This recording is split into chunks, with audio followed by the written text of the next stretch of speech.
साथियों, भारत जो अब कर रहा है ना, ये उसे बहुत पहले कर देना चाहिए था। हम विश्व भर के अंदर के देशों को देखते हैं कि जो अपने आसपास के देशों की नट्टी पकड़ के रखते हैं ना, तो आसपास वाले छुटंके देश शांति से बैठे रहते हैं।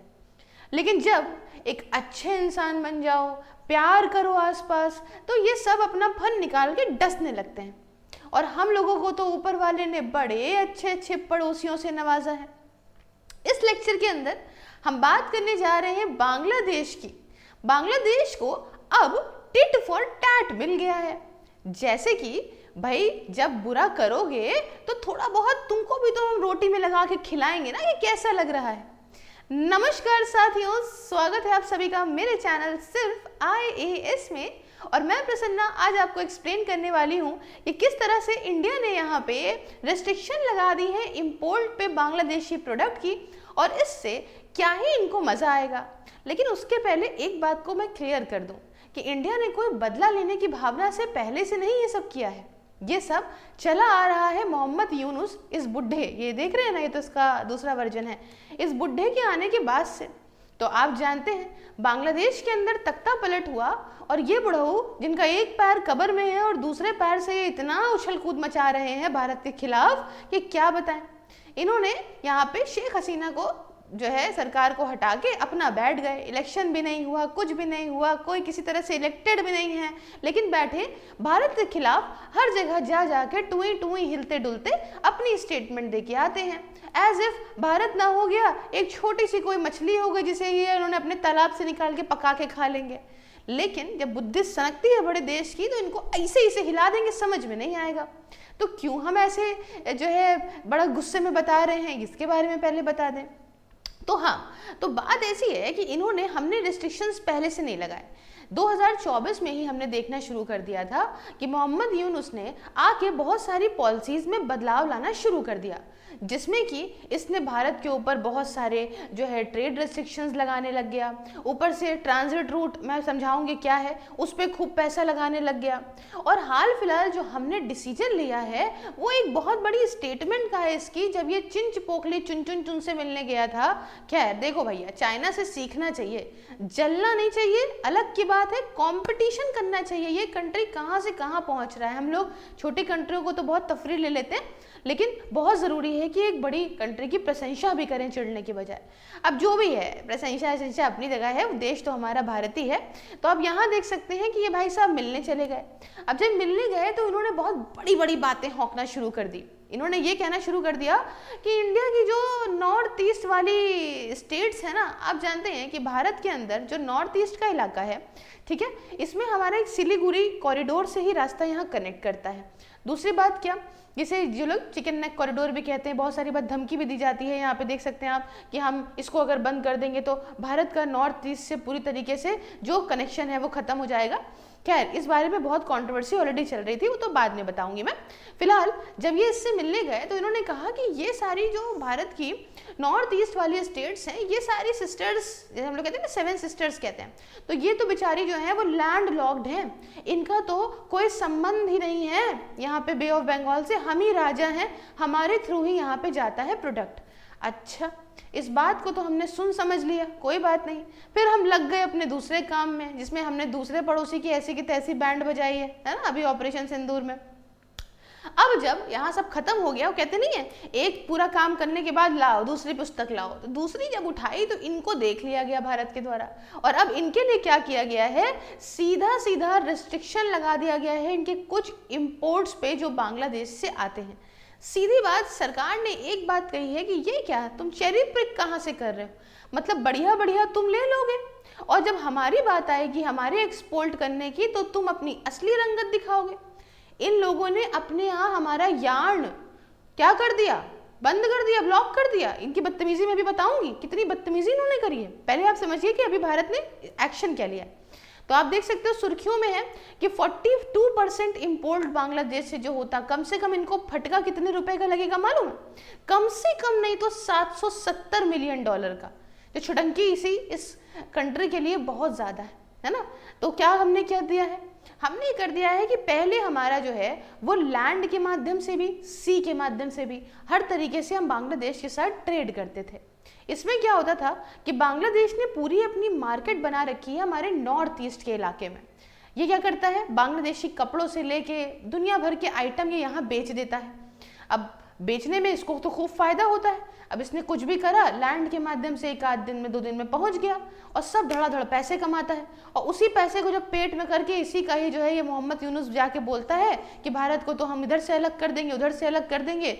अभी हाल फिलहाल ये नेपाल गया और वहां जाके, मतलब नेपाल के गया, सब लोग आए हुए थे इसी के यहाँ, तो नेपाल के साथ मिलकर बातें क्या कर रहा है, बातें कर रहा है ये कि अरे तुम भाई नेपाल और भूटान और ये सारी 7 सिस्टर्स मिल जाते हैं और कुछ नया प्लान करते हैं।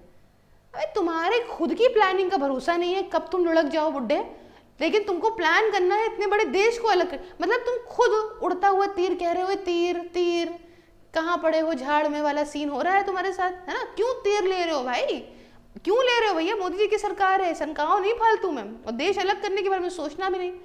अब हुआ क्या, भारत ने जो ये मूव लिया वो बहुत सारे बांग्लादेशी प्रोडक्ट्स को रोकने के लिए लिया, जैसे कि वहाँ से रेडीमेड गारमेंट खूब आता है। अब जब ये रोक लगेगी तो तुम आके बेच के दिखाओ हमारे यहाँ, बेच के तो दिखाओ, अब तो तुम्हारी बैंड बजेगी इंडियन प्रोडक्ट के सामने, कैसे बेचोगे तुम।